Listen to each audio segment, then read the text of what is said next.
Como é que começou a sua relação com a música, cara? Quando que a música falou, quando que você se descobriu e falou, é isso que eu quero fazer da minha vida, trabalhar com isso aqui? Puta, é uma pergunta muito.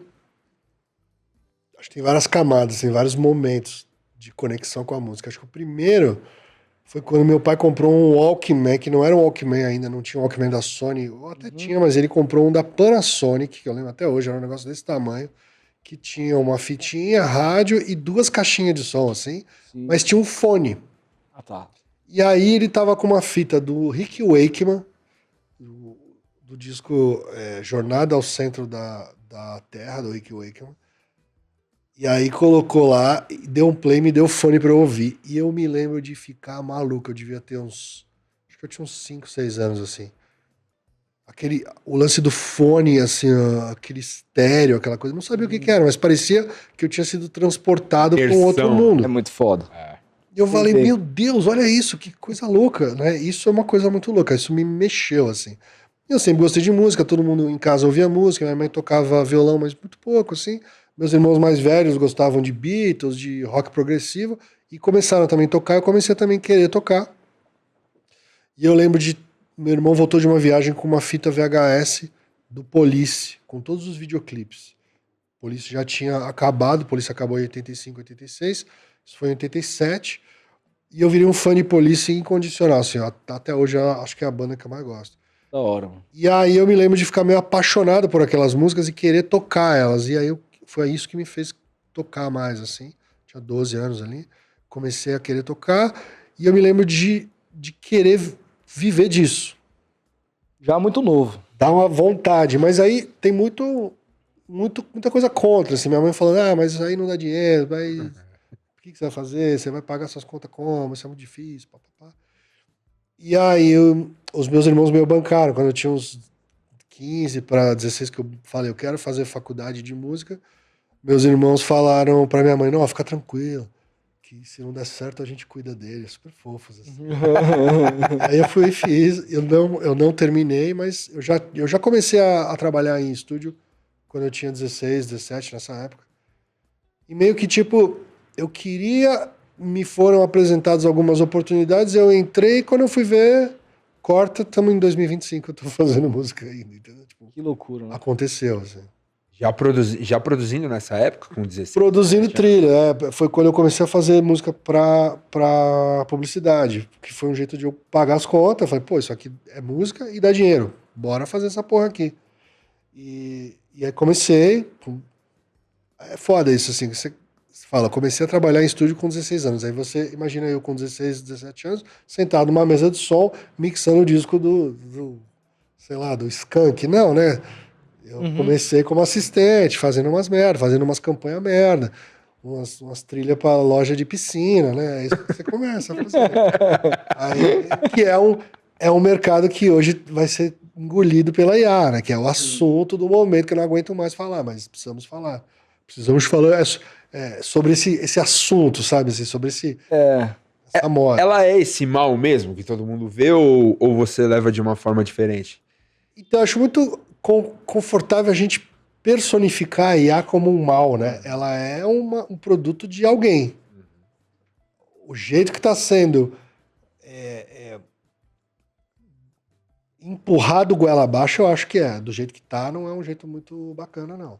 Está sendo fabricado uma relevância e está sendo empurrado para a sociedade um uso que talvez não seja o mais ético e o mais interessante para gente como e aí você consegue me exemplificar isso um pouco pra mim?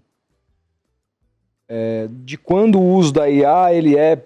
Por exemplo, a gente estava falando aqui Benéfico, né? fora do ar de casos até de crime, por exemplo, que se os caras para ganhar grana no Spotify lançam um artista que não existe e fazem parcerias, potenciais parcerias com artistas que já morreram.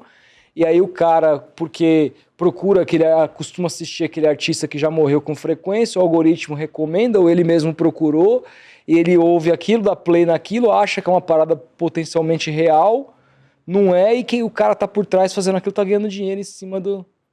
é um facilitador de fraude, então dá para Tá. dizer, a gente resumir isso assim, e Uhum. realmente assim, não só nesse caso de música, mas de fake, né? clonar voz, enfim. Uhum. Casos e mais casos de crimes sendo feitos com IA. Aí você fala, pô, mas você não pode responsabilizar a IA, tem que responsabilizar os criminosos. Obviamente, óbvio, né? Não é? Mas as empresas que estão possibilitando isso estão sem salvaguardas. Elas não têm nenhum tipo de cerceamento quanto ao uso indevido. Aí o que está chocando toda a galera hoje em dia é o fato do ChatGPT começar a liberar conteúdo erótico a partir do final do ano agora. Não sei se vocês ouviram falar nisso. Não.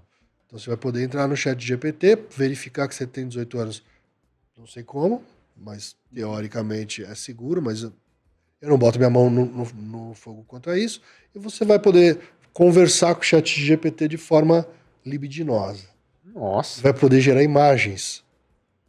Caralho, velho. Você acha legal isso? Eu não sei. Eu não acho legal. Também não. Assim.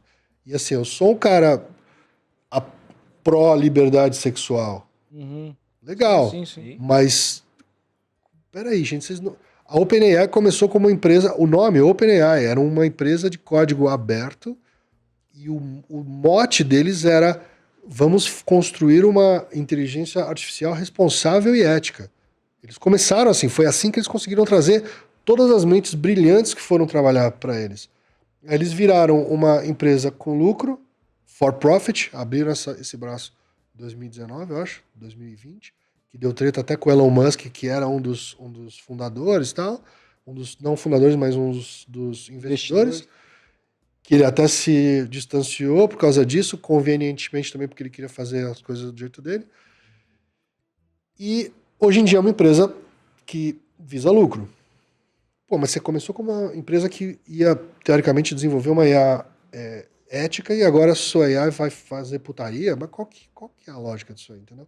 Então eu acho que assim, existe um culto à IA acontecendo. Pô, mas não deu nem 5 minutos de conversa e a gente caiu nessa porra desse assunto. É foda, mas tudo bem. Depois a gente volta pra música. Vou falar de música. Mas existe um culto aí a essa coisa da transcendência humana, né? Você vai fazer um upload do seu cérebro para um robô e vai viver para sempre. Que isso é uma fantasia. A gente não tem tecnologia para isso, mas tem pessoas achando que sim. E muito mais, acreditando que sim. E esse culto à IA faz com que as pessoas não enxerguem a quantidade de coisas danosas que estão sendo feitas, né? Tem o lado do meio ambiente, né? Os data centers são máquinas de queimar água e gerar calor e gerar resíduos de poluição, né? Uhum. Pesado isso. E tem esse lado do lucro acima de tudo. Assim. Isso para mim acho que é o negócio mais maluco. Assim. A gente vive nessa época isso não é uma novidade, a gente já vive num sistema que gosta muito de recompensar essa visão do mundo. Mas eu acho que do jeito que tá andando, não tá andando de um jeito muito interessante. Agora, o que tá rolando na mídia hoje em dia, não sei quando que vai pro ar isso. Tá ao vivo. Ah, tá ao vivo? Pô, então ao vivo. posso falar palavrão pra caralho. Pode. Aqui é lugar do palavrão. Bicho, Tá no boteco. tá rolando uma grande fala, assim, principalmente em mídia mundial, aqui não sei, não tenho visto muito em português, mas em mídias internacionais, falando sobre a bolha da IA, né?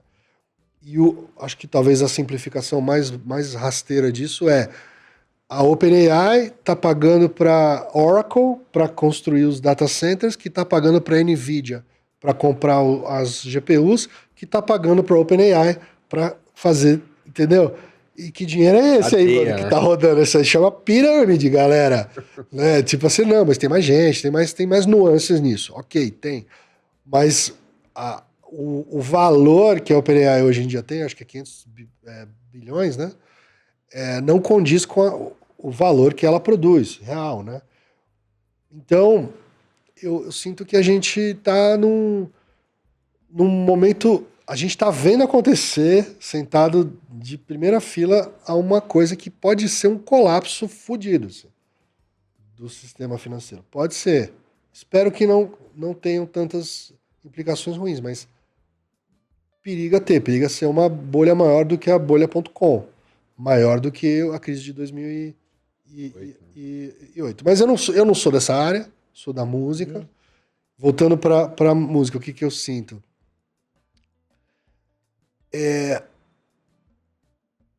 Inteligência artificial sabe interpolar. Eu tô com um vídeo pronto que vai sair hoje sobre isso. Ela sabe interpolar e ela não sabe extrapolar. Então, interpolar é assim, hoje de manhã às 10 da manhã fez 22 graus e agora tá 25.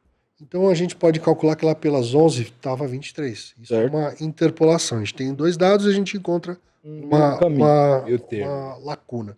Extrapolar é quando você cruza esses dados com mais um monte de outras coisas e experiências suas e fala, não, eu tava na rua e fez 28 graus, porque tá uma onda de calor, e a gente consegue explicar. Essa extrapolação a IA não consegue fazer, ela não sabe fazer. Porque ela é. A gente teve aqui, cara, com o cientista, neurocientista, o Que é o Nicolelli. Miguel Nicoleles, que explicou muito bem o que é a IA, que nada mais é do que uma grande base de dados que se cruzam Calcula a e probabilidade. calcula a né? probabilidade. É isso. Exatamente isso.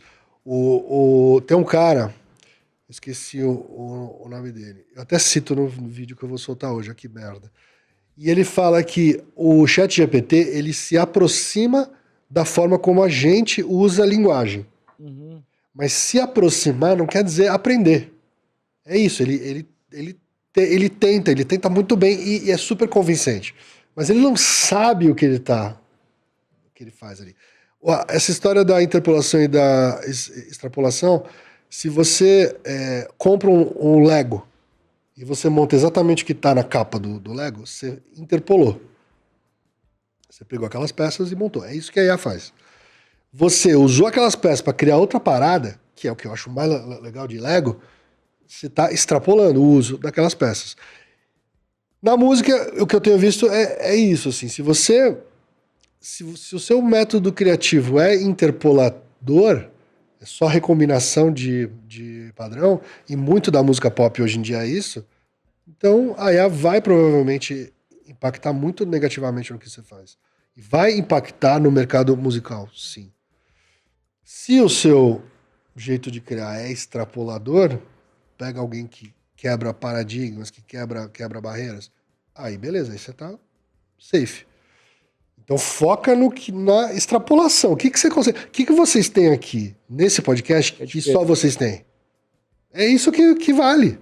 Porque qualquer um faz isso aqui, né? Exatamente. Exatamente, claro. Mas o que vocês colocam nele? Entendeu?